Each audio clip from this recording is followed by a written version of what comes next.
హిందువులకి ఉన్నది ఒకే ఒక్క దేశం, భారతదేశం. హిందువులకి ఇంకొక దేశం లేదు. ఒకప్పుడు నేపాల్ హిందూ దేశం ఉండేది, ఇప్పుడు అది కూడా లేదు. ముస్లింస్ కి ఎన్నో కంట్రీస్ ఉన్నాయి, ఓన్ కంట్రీస్ ఉన్నాయి. క్రిస్టియన్స్ కూడా ఓన్ కంట్రీస్ ఉన్నాయి. హిందువులకి ప్రపంచ వ్యాప్తంగా ఏదైనా ఆపద జరిగితే, అనుకోని జరిగితే, ఆ దేశాల నుంచి వెళ్ళగొట్టబడితే ఉంది ఒకే ఒక్క హిందూ దేశం. వారందరూ కూడా వస్తే కూడా మనం భోజనం పెట్టేది ఇక్కడే.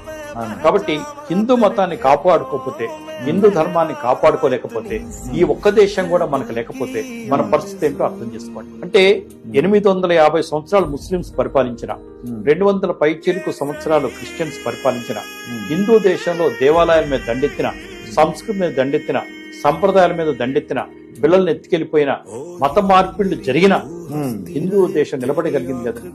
హిందూ దేవుడు నిలబడగలిగారు కదా. దీన్ని కాపాడుకోవడంతో తప్పే ఉంది. ఎట్లయినా కాపాడుకోవాల్సిందే.